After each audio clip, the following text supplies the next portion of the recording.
اور جب بعد میں پالیسیز بنیں گی ہم بلڈنگیں بھی جلائیں گے، ہم جلاؤ گھراؤ بھی کریں گے، ہم احتجاج بھی کریں گے، پالیسیز کے خلاف زندہ مرد آباد کے نعرے لگائیں گے؟ نہیں۔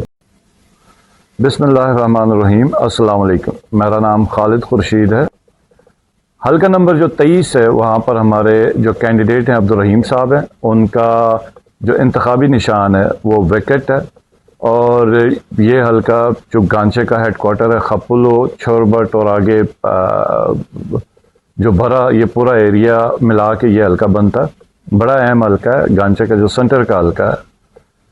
تو یہاں پر ہمارے کچھ اور کینڈیڈیٹس بھی تھے، ہمارے جو پچھلے دور کے جو ہمارے ساتھ رہے، منسٹری کے لیے چھوڑ کے گئے، ان کے اوپر تو میں خاص تو تبصرہ نہیں کرنا چاہوں گا، لیکن گانچے کے لوگ غیرت مند ہیں، غیور ہیں، وہ اپنا فیصلہ کر لیں کہ ان کو کس قسم کا بندہ چاہیے۔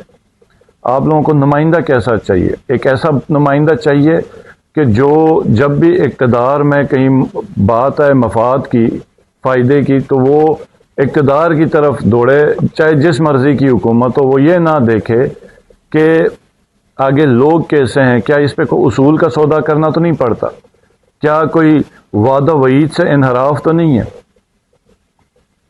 تو آپ کو جو غیرت مند لوگ ہیں ان کا نمائندہ جو ہے وہ ایک غیرت مند شخص بن سکتا ہے، ایک ایسا شخص بن سکتا ہے جو مشکل وقت میں کھڑا ہو سکتا ہے۔ اور گلگت بلتستان کے لوگ تو مجھے امید ہے کبھی بھی کسی لوٹے کو اور کسی ایسے اتحاد کو نامینیٹ نہیں کریں گے جن کا نصب العین ہی یہی ہے کہ آگے جس کی حکومت آ گئی تو ہم اس کی سپورٹ کریں گے۔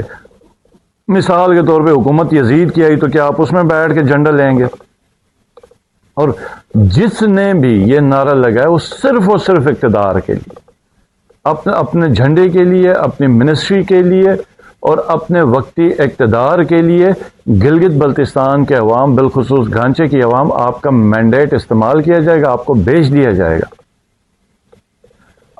اب یہ وقت ہے حق پرستوں کا، کہ ایمان والوں کا، جن کو اللہ کے اوپر بھروسہ ہے اور جن کو یہ پتہ ہے کہ ذلت عزت اللہ کی طرف سے، زندگی موت کا جو مالک ہے وہ رب ہے، اور جو روزی دیتا ہے وہ اللہ پاک کی ذات ہے۔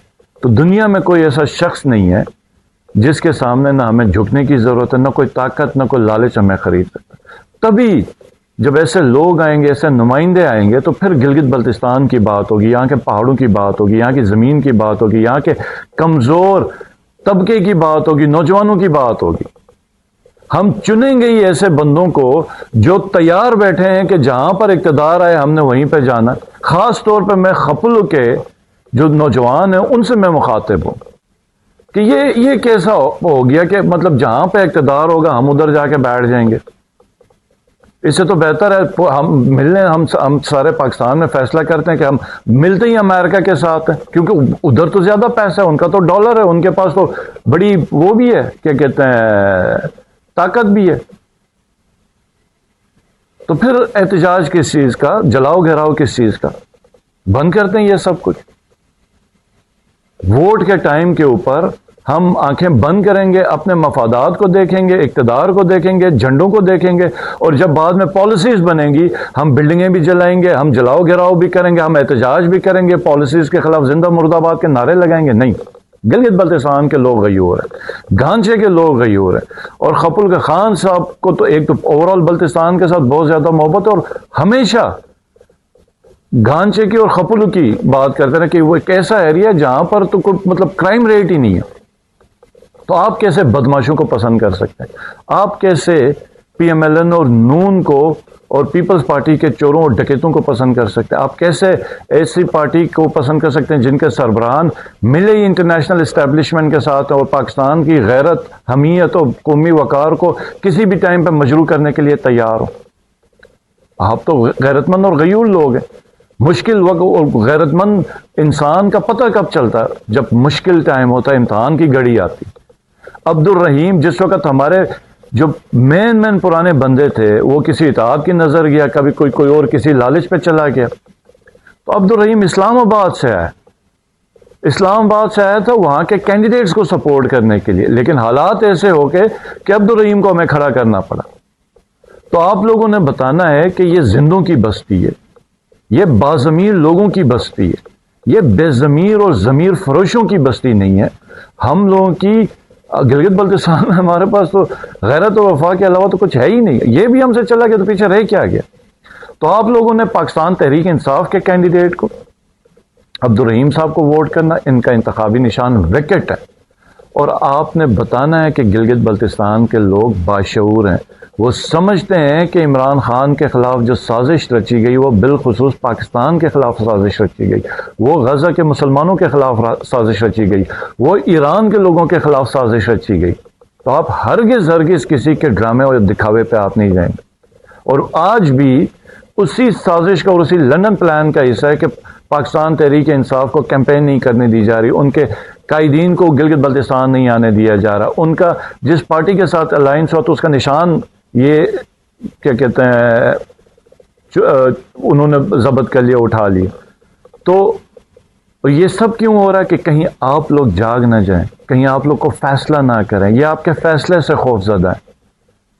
آج وقت ہے آپ کے فیصلے کا، یہ نہ ہو کہ کل کو آپ اپنی زمینوں کو، اپنے پہاڑوں کو، اپنے مدنیات کو، اپنی ہر چیز کو آپ روئیں گے، اور سب سے بڑی چیز آپ اپنے حق کی حکومت کو آپ روئیں گے کہ ہم لوگ لالچ میں جھنڈوں کے اور اقتدار کے اور ذاتی مفاد کے چکروں میں، اور یہ چند لوگ ہوتے ہیں جو پورے علاقے کو، پوری بستی کو، بالخصوص خپلو کے میرے جو بھائی بہن مائیں ہیں، کہ ایک چند لوگ ہوتے ہیں جو علاقے کے مفاد کا نام لے کے پورے علاقے کو، پورے بلکہ ریجن کو، صوبے کا گلا گھونٹ دیتے ہیں ذاتی مفاد کے اوپر، کہ ہم جتائیں گے، ہم جتا کے ہم حکومت میں جائیں گے، چاہے جس مرضی کی حکومت ہو اور پھر جس مرضی کی پالیسیز بنے۔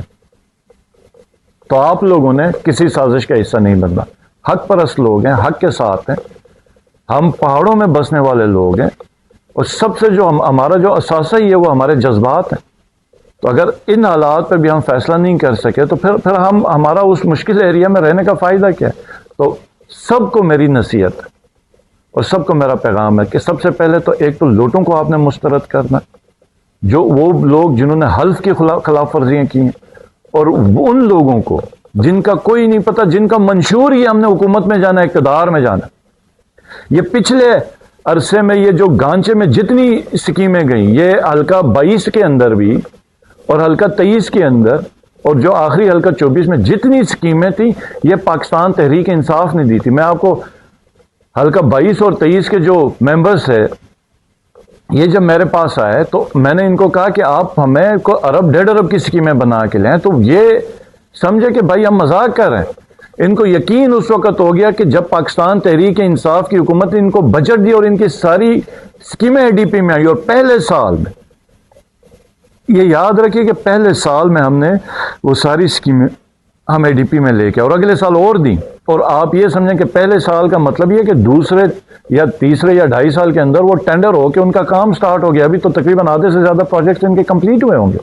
یہ سب ان کے نہیں تھے، یہ تو مطلب یہ اس طرح تھا کہ اگر 20-25 کروڑ کی بھی ہمیں سکیمیں مل جائیں، یہ پاکستان تحریک انصاف کی فنڈنگ تھی، یہ عمران خان کی تھی، یہ اس علاقے کے لیے جو عمران خان کی محبت ہے اس کی تھی۔ آج تک نواز شریف اور شہباز شریف یا یہ کیا کہتے ہیں زرداری رہا، کہاں پہ رہی ان کی فنڈنگ؟ کہاں پہ پی ایس ڈی پی؟ کہاں پہ ہم لوگوں نے جو مانگا اس سے بڑھ کے ملا؟ کب گلگت بلتستان کی تاریخ میں یہ لمحہ آیا تھا سوائے عمران خان؟ اور آج بھی وہ ہماری جنگ لڑا ہے، اور ہم اگر اس سے منہ موڑے تو پھر کل کو جب ہم مشکل میں ہوں گے، ہم روئیں گے اپنے حالات کے اوپر، تو پھر ہمارے آنسو پوچھنے والا بھی نہیں ہوگا اور ہم گلہ بھی نہیں کر سکیں گے، کیونکہ ہم نے اپنے ہاتھوں کا یہ ہمارا کیا ہوا فیصلہ ہوگا۔ تو آپ لوگوں نے ایک ووٹ بھی ضائع نہیں کرنا۔ ابھی جتنا آپ کو تنگ کرتے ہیں، آپ کو باہر نکل کے کوئی احتجاج یا اعلان کرنے کی بھی ضرورت نہیں، آپ اپنے ووٹ کا مالک ہیں۔ میری جتنی بھی بہنیں ہیں، میری مائیں ہیں، میرے بزرگ ہیں اور نوجوان ہیں، اور پورے خطے میں بالخصوص برا کے اندر ہو گئے یہ کیا کہتے ہیں چھوربٹ کا ایریا، اور جتنا پورا وہ حلقہ بنتا ہے، ان سب میں جتنی میرے علاقے کے جو لوگ ہیں، ان کو جو میرا پیغام ہے اور میری جو نصیحت ہے کہ آپ نے پاکستان تحریک انصاف کے کینڈیڈیٹ عبدالرحیم صاحب کو ووٹ کرنا. نظریاتی شخص ہے, پاکستان تحریک انصاف کے ساتھ شروع دن سے جڑا ہوا ہے, اور جو مرضی تبدیلی ہے, جو مرضی فیصلہ ہو, یہ شخص پاکستان تحریک انصاف کے ساتھ کھڑا ہے. اسلام آباد میں بھی کھڑا ہے, اسلام آباد میں بھی جو ہمارے کینڈیڈیٹس ہیں ان کو انہوں نے سپورٹ کیا, اور گلگت بلتستان کے اندر بھی جس قسم کی ذمہ داری, جس قسم کا وزن بوجھ پارٹی نے ان کے کندھوں پہ رکھا ہے, اس نے لبیک کیا. ایسے شخص کو, ایسے بیٹے کو آپ لوگوں نے مایوس نہیں کرنا ہے. وکٹ کا نشان یاد رکھنا ہے. 7 جون کو آپ نے عبدالرحیم کو جتانا ہے, اور یہ جتنے فصلی بٹیرے ہیں, جتنے لوٹے ہیں, ان سب کو آپ نے مایوس کرنا, اور ان کے ہینڈلرز کو بھی آپ نے جواب دینا اپنے ووٹ سے. بہت شکریہ. پاکستان زندہ باد. عمران خان پائندہ باد.